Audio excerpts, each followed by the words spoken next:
ఎన్డీఏలో కీలక భాగస్వామిగా ఉన్నటువంటి చంద్రబాబు నాయుడు గారు కేంద్రం ముందు పలు డిమాండ్లను ఉంచినట్లుగా ఆంధ్రప్రదేశ్ అభివృద్ధి కోసం అక్షరాల 1,00,000 కోట్లకు పైగా కేంద్రాన్ని చంద్రబాబు గారు డిమాండ్ చేసినట్లుగా అమరావతి రాజధాని నిర్మాణం కోసం పలు ప్రాజెక్టుల కోసం ఇలా కొన్ని సంక్షేమ పథకాల కోసం అక్షరాల 1,00,000 కోట్లకు పైగానే చంద్రబాబు గారు డిమాండ్ చేసినట్లుగా కేంద్రాన్ని ఒక వార్త ఇప్పుడు సోషల్ మీడియాలో చక్కర్లు కొడుతున్న నేపథ్యంలో ఈ అంశం మీద మనం విశ్లేషణ చేసుకునేటువంటి ప్రయత్నం చేద్దాం. ప్రస్తుతం మనతో పాటు ఉన్నారు ప్రముఖ సీనియర్ జర్నలిస్ట్ డివిఎస్ గారు. సార్తో మాట్లాడుతాం. సార్ నమస్తే. సార్ నమస్తే. ఇప్పుడు నారా చంద్రబాబు నాయుడు గారు ఎన్డీఏలో కీలక భాగస్వామిగా ఉన్నటువంటి నేపథ్యంలో కేంద్రం ముందు ఆయన కొన్ని డిమాండ్లను ఉంచినట్లుగా ఆ డిమాండ్లలో భాగంగా ఆయన ఆంధ్రప్రదేశ్ అభివృద్ధి కోసం అక్షరాల 1,00,000 కోట్లకు పైగా ఆయన కేంద్రాన్ని డిమాండ్ చేసినట్లుగా కొన్ని వార్తలు వస్తూ ఉన్నాయి. సార్ ఏంటి అసలు ఢిల్లీ పెద్దలతో చంద్రబాబు గారు ఎటువంటి ఒప్పందాలు కుదుర్చుకున్నారు అంటే ఏం చెప్తారు సార్? 1,00,000 కోట్లేనా? 1,00,000 కోట్లకు పైగా అంటున్నారు. అంటే గతంలో బీహార్ ఎన్నికల ప్రచారంలో ప్రధాని మోడీ 1,25,000 కోట్ల ప్రత్యేక ప్యాకేజీ అనౌన్స్ చేశారు. దీనికి బీహార్ అవును అప్పట్లోనే 4-5 ఏళ్ల క్రితమే మరి అంత పెద్ద అమౌంట్ బీహార్కి ఆయన ప్రత్యేక ప్యాకేజీ అనౌన్స్ చేసినప్పుడు 1,00,000 కోట్లు అంటే మరి తక్కువే. అసలు ఆ అనౌన్స్మెంట్తో చూసుకున్న 25,000 కోట్లు అక్కడే తగ్గిన పరిస్థితుల్లో సరే వయా మీడియా ఆయనకి తెలుసు కదా, సుదీర్ఘ అనుభవం ఉన్నటువంటి చంద్రబాబు ఎంత తను రాబట్టగలడో అంతే అడుగుతాడు తప్ప మరీ నీకు కొండకి ఇంటికేసే రకమేమీ కాదు. చంద్రబాబు సంగతి మనకు తెలుసు కాబట్టి 1,00,000 కోట్లు కూడా ఆయన రీజనబుల్గానే అడుగుతారు. ఏది తను ఇవాళ అవసరం. అవును, ఏది తను అడుగుతోంది తన కోసమో తన పార్టీ కోసమో కాదు, రాష్ట్రం కోసం, రాజధాని నిర్మాణం కోసం, పోలవరం పూర్తి కావటం కోసం, పేదల ఇళ్ల నిర్మాణం. జగన్మోహన్ రెడ్డి అన్ని నాశనం చేసిన పరిస్థితుల్లో ఇక్కడ 2 నష్టాలు కదా. ఒకటి విభజన నష్టం, అది ఇంతవరకు కోలుకోలేదు, కోలుకోపోగా ఇంకా బాగా కుదేలైపోయింది. రెండోది జగన్ నష్టం. 5 ఏళ్ల జగన్మోహన్ రెడ్డి నష్టం విభజన నష్టానికి 5-6 రెట్లు ఎక్కువ అంటున్నారు. మరి అది భర్తీ కావాలంటే ఇవాళ కేంద్రం ఉదారంగా ఉండాలా. కేంద్రం ఉదారంగా ఉండటమే కాదు, ఇప్పుడు నువ్వు డిమాండ్ అంటున్నావు, అల్టిమేటం అంటారు కొంతమంది. హెచ్చరికగా దీన్ని చూడకూడదు, డిమాండ్గా కూడా దీన్ని చూడకూడదు. ఆయన ఎప్పుడు ఎవరిని డిమాండ్ చేయడం, అంతా అభ్యర్థనే. చంద్రబాబు కొంచెం పాలిష్డే కదా. ఆయన ఏంటి జగన్మోహన్ రెడ్డి లాగా బ్లాక్ మెయిలింగో బెదిరింపులో ఈ టైప్ ఆఫ్ నైజం అయింది కాదు. ఆయనకి పట్టు విడుపులు ఉంటాయి, ఎలా రాబట్టుకోవాలో తనకు తెలుసు కాబట్టి అభ్యర్థించారు, వినతిపత్రం ఇచ్చారు. ఇప్పుడు ఆ 1,00,000 కోట్లు, నీకు 1,00,000 కోట్లలో ఇవాళ ముందు రాజధాని, ఇందాక మీరు అన్నది అమరావతి నిర్మాణం జరగాలి. ఆల్రెడీ ఇప్పుడు అక్కడ నీకు 10,000 కోట్లు పెట్టారు. అవును, దానికి శంకుస్థాపన చేసింది ఎవరు? ఆయనే కదా. ఎవరు? నరేంద్ర మోదీ బాధ్యత. ఆంధ్రప్రదేశ్ రాజధాని నిర్మాణం అతని పర్సనల్గా తీసుకోవాలి. ఎవరు? నరేంద్ర మోడీ. దానికి ఆయనకి అటాచ్మెంట్. ఆయనే తెచ్చాడు, మట్టి తెచ్చాడు, నీళ్లు తెచ్చాడు, జనం కూడా తిట్టిపోశారు, అది వేరే విషయం. ఇప్పటికే అంటుంటారు, ఆయన విమర్శ ఎదుర్కొంటున్నారు. ఆయన తెచ్చిందేమో పవిత్ర కార్యంగా తెచ్చాడు. ఏది? పార్లమెంటు మట్టి, లేకపోతే అంటే పార్లమెంటు నీకు వెనకుంది, మొత్తం పార్లమెంటు ఆంధ్రప్రదేశ్ బ్యాకింగ్ అని ఒక మెసేజ్ తీసుకొచ్చిన దాంట్లో అక్కడ మట్టి తెచ్చానని, ఏమునా జలాలు తెచ్చానని, వీళ్ళేమో మన ముఖాన్ని మట్టి వేసిపోయాడు, మన ముఖాన్ని నీళ్ళు వేసిపోయాడని వీళ్ళు ఇక్కడ ప్రత్యర్థుల విమర్శలు. బాధ్యత అంటోంది అందుకే అన్నమాట. అమరావతి నిర్మిస్తే వచ్చే పేరు చంద్రబాబుకి కాదు, నరేంద్ర మోడీకి వస్తుందన్నమాట. ఆయనే చెప్పాడు ఎక్కడెక్కడ కిజికిస్తాన్ అవన్నీ తిరిగి మనం టర్కీ, ఇస్తాంబుల్ ఆ టైప్లో నిర్మాణం చేయమన్నాడు. అంతర్జాతీయంగా కొత్త నగరాల నిర్మాణం జరిగింది, మీరు ఆ టైప్లో అంతకు మించిన నగరంగా అమరావతిని నిర్మించే అవకాశం మీకు ఇచ్చారంటూ తనే వెళ్ళిపుచ్చిన అభిప్రాయాల నేపథ్యంలో ఇవాళ ఇప్పుడు అర్జెంటుగా అమరావతి ఇప్పుడు జగన్మోహన్ రెడ్డి అంతా పాడు పెట్టాడు. రోడ్లన్నీ ధ్వంసమయ్యాయి, సీడ్ యాక్సిస్ రోడ్డు కూడా తవ్వేసిన పరిస్థితి, స్టీల్ ఎత్తుపోయారు.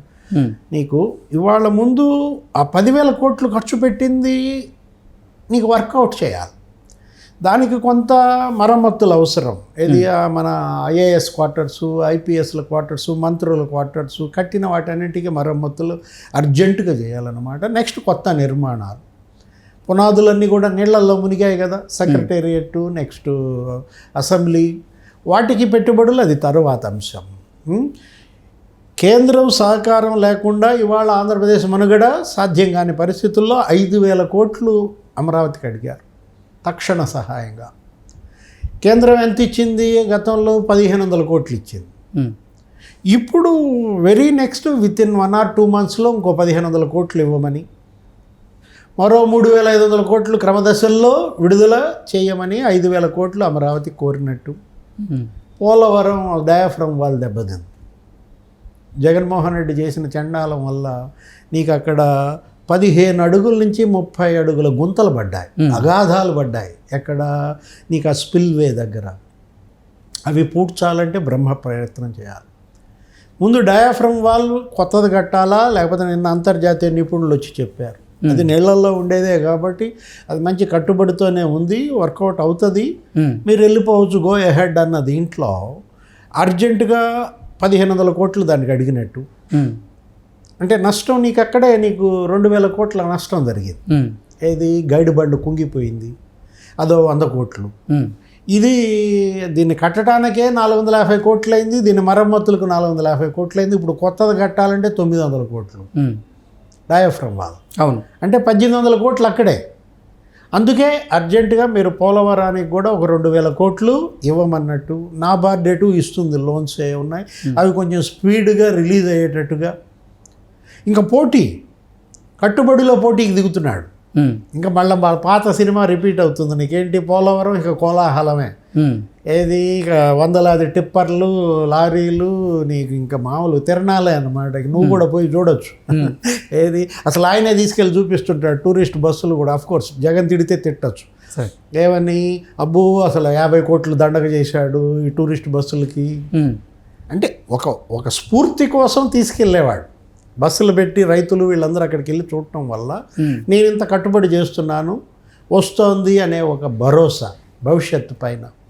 దాన్ని విమర్శించాల్సిన అవసరం లేదు. పోలవరం పూర్తి, అమరావతి పూర్తి. నెక్స్ట్ వెనకబడిన జిల్లాలకు నిధులు రావాలి, పెండింగ్ ఉన్నాయి. 9 జిల్లాలు అటు తెలంగాణలో పెండింగ్ పడింది, ఇక్కడ 7 జిల్లాలు. ఏది? రాయలసీమ 4, ఉత్తరాంధ్ర 3 జిల్లాలకు రావాల్సింది, అదో 2,000 కోట్లు. ఇట్లా మొత్తం అంతా చూసుకున్నట్లయితే నీకు 1,00,000 కోట్లు మరి అర్జెంటుగా ఇవాళ ఆంధ్రప్రదేశ్కి మీరు ప్యాకేజీ ప్రకటించాలని కోరినట్టుగా మనకు తెలుస్తుంది. వైస్ వర్సా అన్నది అందుకే, విన్ విన్ సిట్యుయేషన్ అన్నది అందుకే. ఇది డిమాండ్ కాదు, అభ్యర్థన అన్నది అందుకే. నువ్వేమో అల్టిమేటం డిమాండ్ అంటున్నావు అంటే కరెక్టే, ఇన్నర్ మీనింగ్ అది. ఏది? ఇవాళ ప్రధాని మోడీ ప్రభుత్వం ఈయన మీద ఆధారపడి ఉంది కదా. ఇక్కడ ఆక్సిజన్ ఆయన ఇవ్వాలి. ఎవరికి? ఆంధ్రప్రదేశ్కి రాష్ట్రం నిలబడాలంటే. అంటే రాష్ట్ర ప్రయోజనాల విషయంలో కేంద్రం దగ్గర తగ్గేది లేదు, తల వంచేది లేదు అనేది ఉద్దేశంతోనే ఆయన అడిగినట్లుగా. మరి ఇప్పుడు ఆక్సిజన్ అక్కడి నుంచి ఇక్కడికి కాదు, ఇక్కడి నుంచి ఆక్సిజన్ అక్కడికి కూడా ఇవ్వాలి. ఎగ్జాక్ట్లీ. కేంద్రంలో నరేంద్ర మోడీ ప్రభుత్వం 5 ఏళ్ళు ఉండాలంటే మరి ఈయన 16 మంది ఎంపీల సపోర్టు అవసరమైన నేపథ్యంలో ఇవాళ మరి బీహార్ ఆయన అసలు ప్రత్యేక హోదా మీద తీర్మానం చేశాడు నితీష్ కుమార్. ఆయన ఇంకొక అడుగు ముందేశాడు. ఏది? మరి ఆయన ఒక ఊతకర్ర, ఈయన ఒక ఊతకర్ర అన్నారు. నువ్వు చూసావు ఆ కార్టూన్ కూడా. ఏది? హ్యాండిక్యాప్డ్ మోడీ ఫోటో వేసి అటొక ఊతకర్ర, ఇటొక ఊతకర్ర వేసి చంద్రబాబు ముఖం, నితీష్ కుమార్ ముఖం పెట్టారు ఆ ఊతకర్రల్లో. అతను ఎవరో బెనర్జీ కూడా అన్నాడు కదా, ఆయన ఎవరో బఫూన్ బెనర్జీ. నువ్వు కాదంటే బఫూన్ కాదు, కళ్యాణ్ బెనర్జీ అంటావు. TMC MP. అది కాస్త గబ్బు పట్టారు. ఏంటి? అసలు ఆ స్క్రిప్ట్ అంతా విజయసాయి రెడ్డి ఇచ్చాడని. ఓకే. ఆయనతో ఆ రోజు ఆ ప్రసంగం.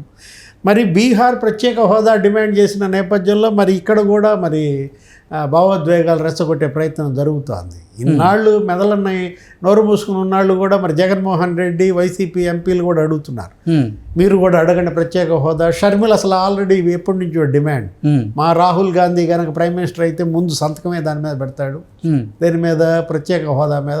మీరు అనవసరంగా మమ్మల్ని గెలిపించలేదు, 2% 3%లోనే ఉంచారు. షర్మిల ఆమె ఉత్తరం కూడా రాసింది ప్రత్యేక హోదా డిమాండ్ కోసం. మరి రేపటి ఆంధ్రప్రదేశ్ అసెంబ్లీలో కూడా ఈ తీర్మానం ఉంటుందా? బడ్జెట్ సమావేశాల్లో ప్రత్యేక హోదా ఆంధ్రప్రదేశ్కి ఇస్తారా? లేదు, గతంలో ఆల్రెడీ ప్రకటించారు ఏది ప్రత్యేక ప్యాకేజీ.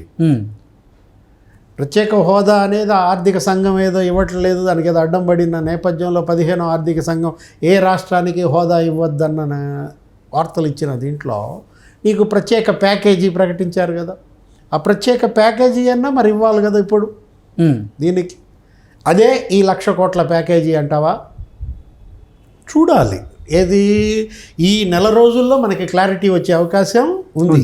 అటు లోక్సభ సమావేశాల్లో కానీ, నెక్స్ట్ ఇక్కడ బడ్జెట్ సమావేశాలు, ఇక్కడ ఆంధ్రప్రదేశ్ బడ్జెట్ సమావేశాలు మరో 20 రోజుల్లో నీకు జూలై ఎండింగ్లో జరుగుతాయంటున్న నేపథ్యంలో మొదటి బడ్జెట్ సమావేశాల్లోనే ఆంధ్రప్రదేశ్ శాసనసభ చేసే తీర్మానాలు ఎలా ఉండబోతున్నాయి, కేంద్రం నుంచి వాళ్ళు ఏం ఆశిస్తున్నారు అనేది కూడా క్లారిటీ వచ్చే అవకాశం ఉంది. ఇచ్చిన హామీల అమలుకు మాత్రం అటు కూటమి ప్రభుత్వం ఇక్కడ ఆంధ్రప్రదేశ్లో అటు కేంద్రంలో కూడా కట్టుబడి ఉండాలి. కట్టుబడి ఉండకపోతే ఫలితం ఎలా ఉంటుందో జనమే మొన్న చూపించిన నేపథ్యంలో జనం ఆకాంక్షల్ని నిజం చేయాల్సిన బాధ్యత మరి జన నేతలుగా వీళ్ళపైన ఉంది. Okay sir, thank you so much.